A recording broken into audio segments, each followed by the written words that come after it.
What's up, YouTube? It's Mikey C here again, and today I'm going to give you my top 35 defensive backs available for this 2020 NFL Draft. Before we get started, if you're not subscribed already, go ahead and subscribe, give me a like, leave some comments, let me know what you think. And of course, I'm praying everybody's doing okay during this craziness in the world. Make sure you're taking care of yourself, extra hand washing and sanitizing. Hope you got toilet paper. Which is just boggles my mind. But moving forward, here I got Rod Woodson and Darrell Green pictured, two of the greats in my time growing up. Rod Woodson all over the place in the defensive backfield, ended up being safety, the Ravens at the end of his career. Darrell Green, fastest man on the planet for many, many years. Played for a very good Washington Redskins Super Bowl teams. I don't know if any of the guys that are going to come out this year can compare to them, or hopefully they end up being better. We'll see. But I'm going to go ahead and start out, and I'm going to give you my top 35 to 28 right here. Four guys I don't see getting drafted in an NFL draft particularly. It could be a undrafted free agent, starting with Javarius Davis of Auburn. He's a 4-year starter, had 8 career interceptions. The only thing is he was just injury prone throughout his career, and that's going to be a red flag for most teams. Jerron Bryant, Fresno State. He's got great size and versatility. Thing is, he just gets beat very easily. His best position, if he makes it on a team, is going to be nickel at best. Gaylord Arnold out of Baylor. He's the thing that's going to probably make a team for him is his return abilities. He's very good at punt or kick return, and that right there alone gets a player that doesn't do much else on the team, so he could be that last man on the roster. And now that they're expanding the rosters, 2 more players per team on game day. A lot of these players can end up getting on the team, and Gaylord Arnold is one. Elijah Riley, playing for our U.S. Army at West Point. He's very versatile. He played all over that defensive backfield for the Army, the cadets. And one thing that was really good for him is he was able to get behind the line of scrimmage, make a lot of tackles for loss. So he's a go-getter type. He's got that grit. He's not going to be your best in man coverage, but he's someone that is worthy a camp invite for sure. Pictured here is Mike Hampton, University of South Florida. He's got great size. He's a sure tackler. He's great at deflecting the ball. Had a lot of pass deflections this past couple years for USF. Just needs to up his IQ, but he's got he's got the size. He's somebody that's worthy of a late round draft pick. Trajan Bandy, Miami, that typical Miami swagger. He's great in the press, likes to get up in your face. The thing is, he's a little small, and he's not going to be the best in the run game. He's not going to get in your grill when it comes to tackling, but he's going to definitely be that type of talk the talk. But he's going to have to walk the walk if he's going to make a team. Next up, we got Kendall Vidor, Georgia Southern. See him as a mid-7th round pick, 2-time Sun Belt, first-team player. Though he went to a small college, he's got excellent football IQ and toughness. He's patient. Thing is, he gets turned around a lot, especially on double moves. So if he works on that, he could be worthy of that 7th round pick. Miles Bryant. He's probably the best in the slot, best in the nickel coverage in this draft, but he's short. He's not going to give you much after that. He could be a sleeper type. If his vert tested out pretty good and he's good at locating the ball on defense, he could be worthy of an early 7th round pick. Next up, we got James Pierre, Florida Atlantic, former Syracuse signee. He looks and plays bigger than his size. He's a confident and aggressive tackler, but he's also someone that gets beat by double moves. So up his IQ and learns to be a little bit more patient, he could be worthy of a late round draft pick. Stanford Samuels, FSU. He's got the size that you want, versatility to play all over the back end, great range. Especially in his tackling, but he's not the best in press covers, so he's gonna have to learn to be a little bit more physical in that aspect. But he's someone that slowly snuck up on some draft boards. Pictured in the top right there, John Reed, Penn State. Very consistent. That's the best attribute about this guy. He's consistently going to give you his best. He's consistently there. He doesn't have the greatest of stats, but he's consistent. You know what you're going to get with this guy. He's good in coverage. He just could be more physical. But he's also not going to even slide over and play safety if needed.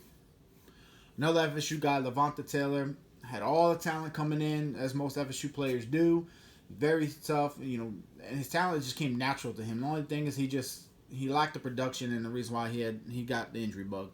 He shakes that, and if his talent transforms into the player that FSU thought they were going to get before the injury bugs, he could be a heck of a steal in this draft. Josiah Scott, Michigan State, 23rd ranked here, mid-6th round pick in my book. Tough. He's great at knocking the balls out, smart player, relentless, but he also can get bullied by bigger receivers because he just doesn't have the size, and he's a gambler. He's gonna take a lot of gambles on plays, and that could lack there. Right there is it's maybe it's the confidence, overconfidence. So he needs to just be a little bit more patient because the skill is there. He could be a big surprise for this draft. He was a junior coming out. He probably should have stayed one more year, but he came out and he's worthy of a mid-6th round pick here. Luke Barku, San Diego State. Guy's a ball hawk. He had 9 interceptions this past year, 16 pass deflections. San Diego State's a good program. Puts out very many good players throughout the years, offensive or defensive. He did have one great year. He had a decent season the season prior to that. The guy's definitely worth a pick in the mid-5th round just due to the fact that he is that guy that can get those interceptions. And maybe he takes the chances, or maybe he's great at reading routes better than the receivers do. Whatever it is, to say that he had 9 interceptions this past year and 16 pass deflections, he may end up getting drafted higher than this. I have him as a mid-5th round pick. 21st, DeMarcus Acey, Missouri. Great in coverage, doesn't get fooled. He's got the smarts. He is a little slow to find the ball, and that there gets him flagged a lot. If he can work on not getting flagged so much, he probably would have been a 3rd round pick in my mind. Playing in that tough SEC, he did great against bigger receivers and on all these high-profile receivers. So if he learns to just not be so handsy when it comes to catching flags, he'll be worthy of a pick. 20, picture here at the bottom right corner, Harrison Hand, Temple. Started at Baylor. Plays bigger than he looks. Very versatile. He's got a 40-plus inch vert. I heard he ran in the low 4.3 40s. He makes up ground. The thing with him is actually he ends up being a little too physical at times, which is a detriment when you're getting flagged as well. So if he works on that and just lets his natural talents take over, and being able to play great recovery and keeping up with all the coverage, he may not get the interceptions, he may not get the pass deflections, but he's going to be on the defender because he can keep up with just about anybody. At 19, we got Dane Jackson, a former quarterback. He's long-armed, he's light-footed, he's got great anticipation. The thing is, he needs to bulk. He needs to bulk up, but he's got great skill. I even had him going in the 2nd round earlier, back in December after the season was over. I thought this guy was very talented, but as with this whole draft, there's so much talent in this draft, and you can get great players in any round, I feel like, this year. Next up, my favorite corner this year, picture to the left, at Louisiana Tech, Amik Robertson. He led FBS with 14 interceptions and 48 pass deflections over the past 3 years. The guy is short in stature, but he's gritty. He's got great football IQ. He can actually be an amazing kick returner as well. He he's best in big games, and that's the thing that I like. He comes up in the big games. He had 5 interceptions in 3 bowl games that he played in. So he's not afraid of competition, and that's what I would not be surprised if he gets picked way higher than I have him. But due to his size, that and there are bigger receivers in the draft this year, let alone like Antonio Gandy Golden, guys like that, Colin Johnson, that are 6'5", 6'6", almost built like tight ends. Meek Robinson's not going to be afraid of him, but because of that size, that's what's going to drop him. Lavert Hill, Michigan, 2-time All Big Ten selection. He never gives up. Great at locating the ball. Actually better than most in this draft. But he's not too fluid, which is surprising me, being able to locate the ball. And he can be beat by double teams. But the talent's there, and some team's going to lock in on him and draft him and be very happy with that pick. Darnay Holmes, UCLA, former 5-star recruit. Athletically built, compact build. He's got great back pedal. He's also a little short. He's not the strongest. But he did have 2 interceptions returns for touchdowns. So he does have great awareness. And he's someone that rose in my draft boards because I had him as a 7th-round pick after the season. And now, look, I got him as a mid-4th round. At 15 out of Iowa, Michael Ajemudia. Iowa's always a great coaching program. So any player that comes out of there, you're going to get a smart player. Michael's rarely out of position. He's best in zone, but he needs to work on his tackling mechanics better because they tend to get, away from him. But that can easily be fixed. This guy is very talented. He's also someone who's rising up very fast on my boards. I see him worthy of a mid-4th round pick. Someone else that's also rising up on my boards is AJ Green, Oklahoma State. Got him going in his early 4th round. He's a 2-time All Big 12 selection. He's one of the best athletes in this draft. Very versatile.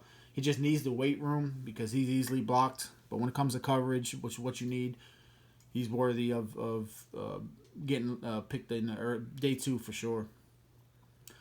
At 13, Lamar Jackson, Nebraska. Great Senior Bowl. Amazingly big DB that could play safety. He's versatile. He's very physical. But if he does play DB, he's only going to be on the outside. And he's not fluid enough to stay with slot guys. But he's someone that's going to be able to cover those big receivers that I was talking about, keep up with them. He may move to safety, dime packages. He's someone that can be a 3-down football player for sure. And he's going to surprise most. And he's going to be maybe the hidden gem, although 3rd-round pick's not really a hidden gem because a lot of people had him going as a 1st-rounder. But so much talent in this draft. It's just so much talent. I think everybody's going to be a gem in this draft. And Lamar Jackson being one of them. Up next, Tony Pride, Jr., Notre Dame. He's a track star. Guy's got speed for days. He just doesn't use it like he should. He doesn't show it on tape, but it's there. And if somebody can just coach him up on that, he's great in man. He had a phenomenal Senior Bowl. He's great in processing the plays, but it's the inconsistency because it's sometimes he doesn't use that speed to the best of his abilities. And if he did, he would. Oh gosh, this guy could be easy a 2nd-round pick. But I got him going in the mid-3rd. Next, we got Cameron Dantzler, 11th ranked, Mississippi State. Great size, height, very versatile. He had 20 pass deflections in his career. Not the most fluid to run with the wide receivers. But he's got a lot of talent. I've seen him go as early as the 1st round in a lot of mock drafts. So someone getting him in the 3rd round is going to be one of these many steals. Along with Bryce Hall, Virginia, 4-year starter, very, very, very versatile. This guy, you just put him anywhere on that defensive backfield for the secondary, and he will give you great results. Former wide receiver, he's got great hands, great size. He's good at route anticipation, and it could be because he was a receiver. He's just not the fastest or the athletics. That's why I think he did move to the defensive side and play defensive back.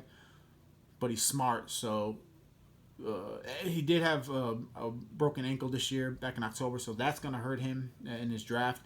And with who knows when the season starts this year, somebody be patient with him, let him heal right, and he can be a shutdown corner for you in years to come. Number 9, Noah Igbenogonier, Auburn, butchered that name for sure. This guy I like because he's got all the intangibles. He can play any defensive back position and even in safety. Former wide receiver as well with the great hands. He's best in man. Um, he had 2 kick returns for touchdowns, so he's going to give you something there if he doesn't end up being a starter on your defense. He's not the most athletic, and he did have arguably the best defensive line in front of him with guys like Nick Coe, Derek Brown, Marlon Davidson in front of him. So a lot of the balls that got thrown at a quarterback's hands were pressured, to say the least. Pictured in the top right corner there, A.J. Terrell, Clemson. Being compared to Xavier Rhodes, he's a former 5-star guy. He had a pick 6 against Tua in the 2018 national title game. Great press coverage. He keeps up with people. The only thing, he's robotic in his moves, and that's gonna. He needs to be more fluid. That's a natural thing, though. I believe so, but he could work on it. The talent is there. I see him going anywhere between round 1 and 3. So whoever ends up getting him, just be a little patient with him, and he's someone that can end up being a good a stud in this draft. Damon Arnett, Ohio State. He had a 96-yard pick 6 against Indiana. He's a 3-year starter. He's great at breaking up passes. He's there. He's always there. He can play safety or any defensive back position. Maybe not so much the slot, but you get him on the outside or as deep safety. He can wreak havoc. Not the great size speed combo, but with his patience and know-how, high football IQ, that's what gets him in the right places at the right times. Pictured here, right corner, Jeff Gladney, TCU, 4-year starter, sub 440, amazing back pedal, fluid in the hips. He just needs to get bigger, but this guy has got talent all over him. He's just dripping in talent. Yeah, he went to TCU, but TCU's a powerhouse. I feel like they don't get enough recognition. They keep churning out players left and right. They got a couple guys going to come out this year, and this guy, I think he may not be a Jason Verrett, who came out of TCU a couple years back. Verrett's a little bit smaller, but Gladney, I think, is more talented. So, Jalen Johnson, Utah, 2-time first-team Pac-12, which is a conference that throws the ball a lot, so that says a lot to someone that can, play in the backfield there. He's got amazing route anticipation with great ball skills. He just gambles a lot, and he's got hurt a couple times on that. So if we can get someone to teach him a little bit more patience with his size and IQ, he can be very dangerous. Trayvon Diggs, yes, brother of Stephon Diggs. Yes, also a former wide receiver in his own right. Bloodlines are there, but he looks and plays like a true DB. Very reliable tackler. He talks the talk and he walks the walk. But he is new to the position, so in just 1 year of solid good results, or 2 years of solid good results, he's shown enough to be worthy of a first-round pick, and I definitely see him getting drafted later in the first round. And then my top 3, these are the top 2 are set. But Kristen Fulton, I thought was going to be 4. Fulton and Henderson actually could rotate. Akuta is definitely the best in this draft, bar none. There's no way anybody gets ahead of him. He can even go as high as 3rd overall. But Fulton, he's a Marcus Peters comp, not the headache, not the red flags. He's got natural athleticism. He lacks the production, lacks the interceptions because quarterbacks stayed away from him, and that says a lot to me. So just because you don't put up the numbers, if you watch the tape, you see why. Because the receivers don't get open with him. But maybe that could be a testament to his not being able to tackle, and that was a big thing on the team of his, Delpit. It's maybe they just didn't have the opportunities to tackle, but he is also someone that needs to work on that, and if he does, he's going to be a very solid defensive back in this league. C.J. Henderson, he's got probably the highest DB IQ in this draft with great size, can line up all over the secondary. He's just not a finisher. I want to see more grit in him, some more physicality in him, and if he gets physical and and plays through the whistle without getting flagged, this guy's gonna be a stud. And then number 1, Jeffrey Okudah, a Darius Slay comp, which says a lot to me. I think Darius Slay is one of the best, top 3 possibly cornerbacks in the league. He just doesn't get enough recognition. Okudah might as well be nicknamed Saran Wrap because he is all over receivers. He just wraps them up. He's got amazing tape. 2019 All-American. His aggressiveness is good and bad. Sometimes he gambles. Sometimes he, may draw the flag, but the talent you can't deny. And he's a stud in this draft. He didn't have the best combine, but sometimes the combine is all show. You just put the tape on this guy, and that's what makes him a top 10 player for sure. Well, I appreciate everything. Thanks for watching. I got 2-round mock draft coming out. I'm going to try to make it today, get everything edited today, maybe put it out tomorrow. Appreciate all the views and likes, comments. As I said, I hope everybody is healthy and safe. Please be careful, protect yourself. And of course, here we got the great Deion Sanders. If you guys don't have enough tape on, or didn't watch him enough, because like I did growing up, watch the tape on him. It's just amazing. He was just freakishly athletic. He even played in the Major League Baseball. But he was a stud at FSU, Hall of Famer in the NFL. So I'm giving my props out to him. So everybody, appreciate it. Thank you for everything. And I will be putting out a video within the next day or two.